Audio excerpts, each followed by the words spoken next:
Hey guys, it's Karina. We're gonna go over Neuro Overview. You know how hard it is for you guys to listen to lectures at home? That's about as hard as it is, or has been for me to record these lectures. Lots and lots of interruptions here, but we'll hopefully get through this.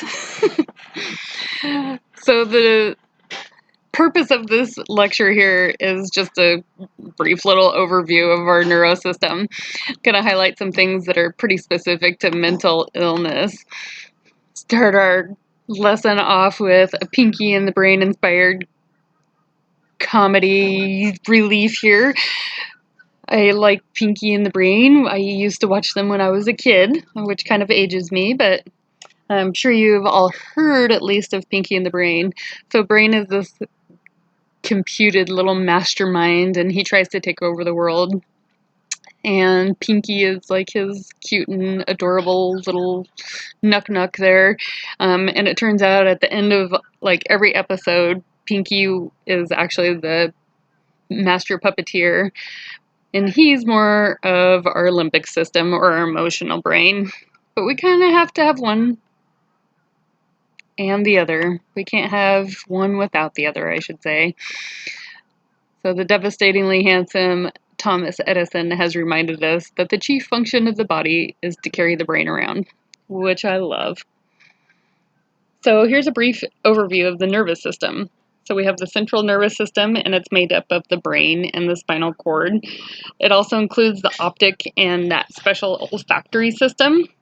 Its function is enormous, and it causes us to do all the things that we do and say all the things that we say and think of all the things that we think.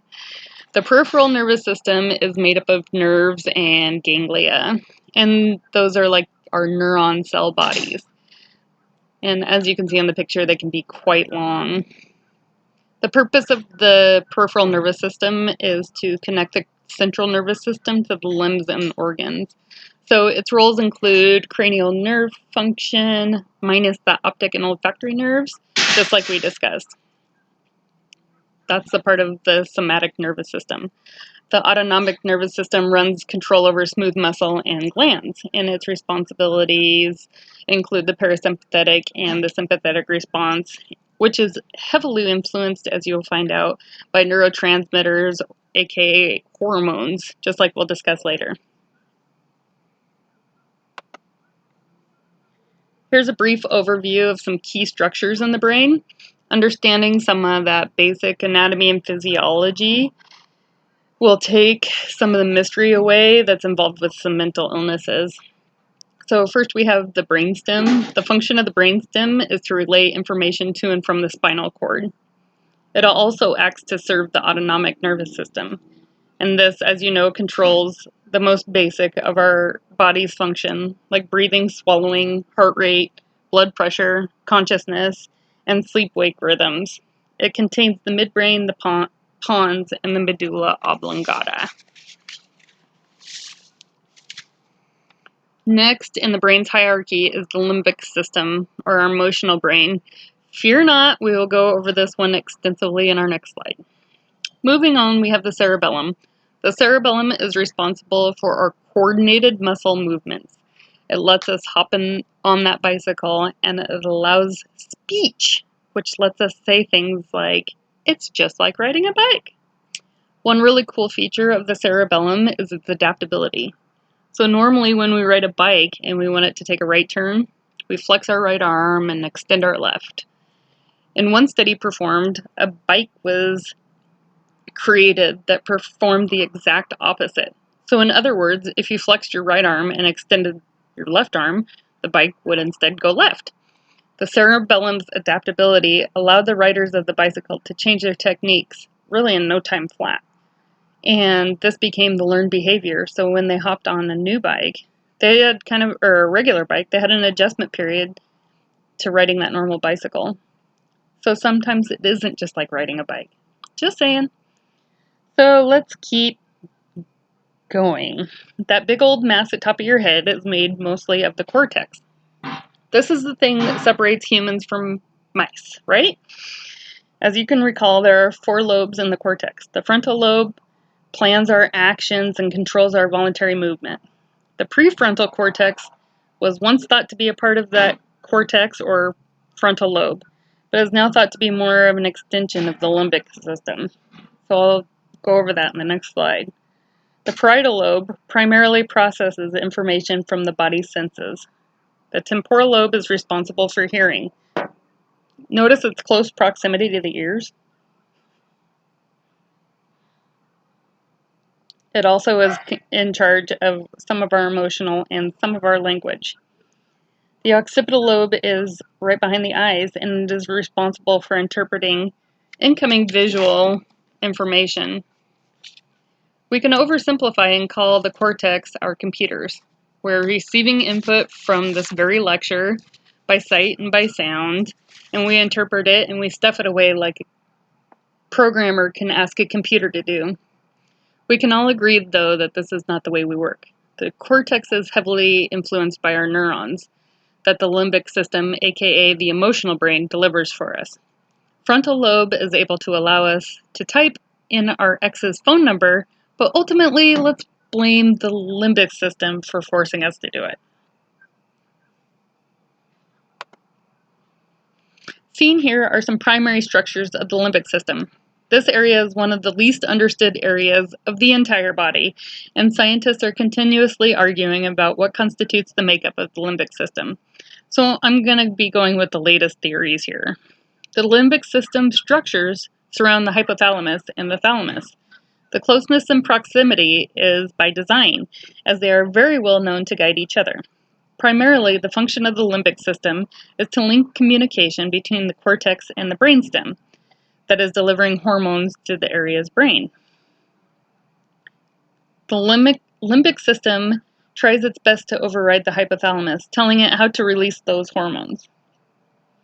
It was once called the rhine-encephalon, which is the Greek term meaning nose brain. Scientists initially studied brains in rats and found that their olfactory bulb, or their nose brain, seen here to make up about 40% of the rat's entire brains. Well, why is this? Rats are mostly reacting to smells, right? They input from their nose, and the rat will respond. So they will be chasing that piece of cheese or running away from a predator or the smell of the dirt on a big old boot. After looking at the human brain, it turns out the olfactory bulb is kind of puny in our brains. Regardless of its size, it's still a direct pathway to our emotional brain. This is how we seem to have an immediate emotion to different smells. For instance, my grandpa wore a distinct cologne that smelled of pine, and whenever I smell this, I'm immediately taken back to getting a big old bear hug from my grandpa. I'm sure you all have similar connections to scents. So here we go, structures of the limbic system. The amygdala, it's found in green here.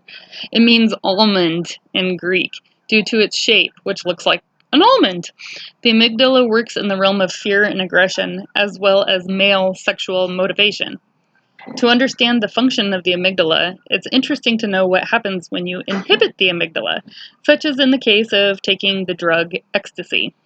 The excitatory response of the amygdala results in a sympathetic pathway activation, which results in the fight or flight mechanism, while the inhibited amygdala, like when we take ecstasy, leads to a decrease in inhibition, hypersexuality, and hyperorality.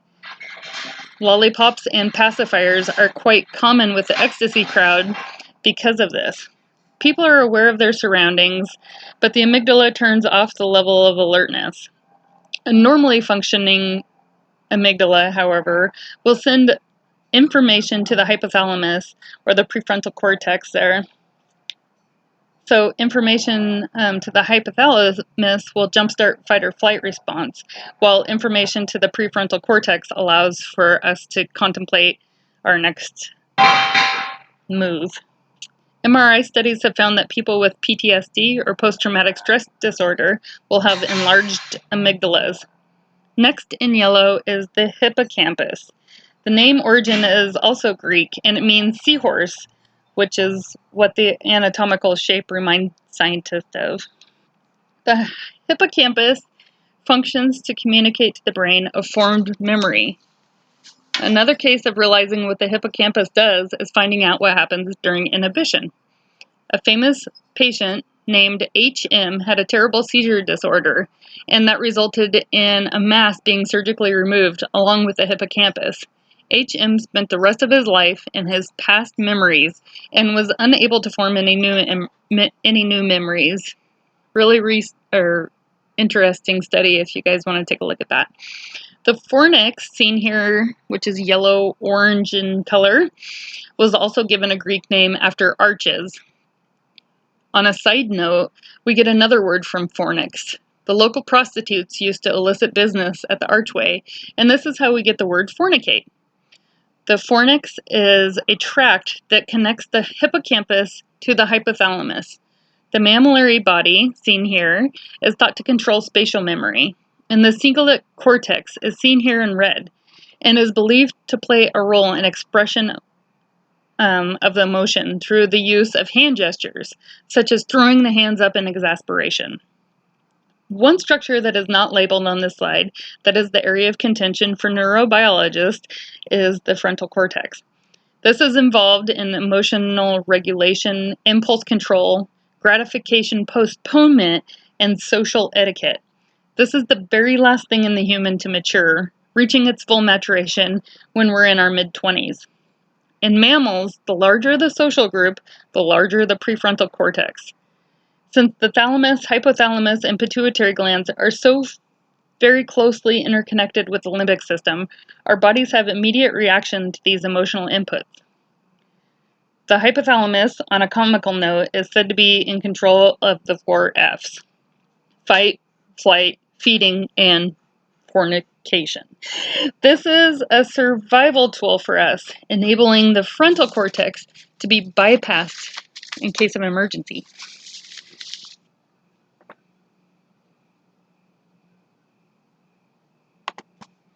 So let's take a look at the neuron. Neurons make up about 10% of the brain's entire cells. The rest of the cells are called glia, or support cells, also known as glia glue, which are used to supply energy, causing neuron firing to speed up and supporting the immune system of the brain. The average brain has 100 billion neurons, and each neuron has 1,000 potential connections or synapses. In order to quiet all that potential noise, the neuron is considered either on or off. In the off position, the neuron is negatively charged, and that's negatively charged from the inside out. And then that is known as resting potential. Information is received via the dendrite, and the neuron becomes less negative. As the neuron becomes less negative, positive ions that are hanging out outside the cell, they're just waiting to flood the cell when this occurs, and here they go. They flood the cells, make the firing occur through the axon hillock, and it sends information to the axon terminals and gives the neuron that's next along the line the ability to perform the same action. Neurons don't quite touch, as shown here. The gap between neurons is called the synaptic cleft, where many important things happen. Many psychiatric drugs are able to skew regulation here. One important function of the neuron is its ability to reuptake neurotransmitters on a normal basis. Let's take serotonin, for instance. Serotonin is a positively charged neurotransmitter used in the regulation of sleep, appetite, and mood. The neuron at its axon terminal has the ability to reuptake serotonin, which makes it less available for the next neuron. An SSRI, or selective serotonin reuptake inhibitor, disallows that reuptake, which in turn makes the serotonin more available for the next neuron for binding. There are other ways drugs can manipulate the dendrite receptors. An agonist drug binds the receptor and activates the receptor. This is most evident when we give a patient epinephrine during a code situation. Epinephrine binds and delivers telling the body to activate the sympathetic response. Antagonists, on the other hand, block the receptor sites at the dendrite, which blocks specific information. One classic example is naloxone or Narcan. This is an opioid antagonist. Instead of opioids finding the mu receptors, naloxone binds and inhibits this effect and their response. There are 6 neurotransmitters that I encourage you to know. They are also found in your Essentials book on table 2-2. First, we have acetylcholine. Acetylcholine works in both the control and central and peripheral nervous system. It is largely responsible for modulating parasympathetic response. In its excitatory phase, it stimulates muscle contractions, and its inhibitory phase, it will decrease heart rate, increase mobility, increase salivation, lacrimation, urination, sexual arousal, memory, wakefulness, and attention. Our dopamine cell neurotransmitter can also be excitatory or inhibitory. It works to coordinate body movements. It is best known for its role in reward or pleasure, whether it be after a 10-mile run or eating that bacon cheeseburger. The drug cocaine works on this receptor site. Abnormal dopamine levels are associated with schizophrenia. If dopamine is too high, it can bring about the psychotic features of schizophrenia, while low dopamine levels are associated with Parkinson's. So some of our antipsychotic medications inhibit dopamine, making the side effects similar to that of a person with Parkinson's, where they'll have a shuffle gait and such. Serotonin, which is also known as 5-HT, is an inhibitory neurotransmitter. Its functions include increasing satisfaction, increasing social satisfaction, and it also decreases anxiety, impulsivity, sex drive, and can even play a role in migraines. Serotonin also works as a platelet binder. 90% of serotonin aids in motility and is found in the GI tract, and it can even cause nausea. So the popular drug ondansetron, or Zofran, at least it's popular in the emergency department, works to block the GI serotonin. Norepinephrine is the brain's epinephrine. The two can easily be converted from one to the other. It is for sure an excitatory neurotransmitter. It increases concentration, attention, energy, heart rate, blood pressure, and the glucose needed to supply all the cells when we're in that excitatory phase. It also shunts off non-essential organs like the GI tract. Glutamate is very prominent in the nervous system. It aids in cognitive functions like learning and memory. Excess release of glutamate is associated with stroke, autism, intellectual disability, ALS, and Alzheimer's disease. It is also it also has a propensity for causing migraines, as evidenced by MSG sensitivity. MSG, monosodium glutamate. So there's that connection. GABA is one of the most famous inhibitory neurotransmitters. Anxiolytics like alprazolam and lorazepam stimulate GABA receptors. Its function is to increase relaxation, euphoria, and decrease muscle tone and respirations. That's why we sometimes use an anxiolytic to aid in muscle spasm. So there you have it. Our neuro overview is done.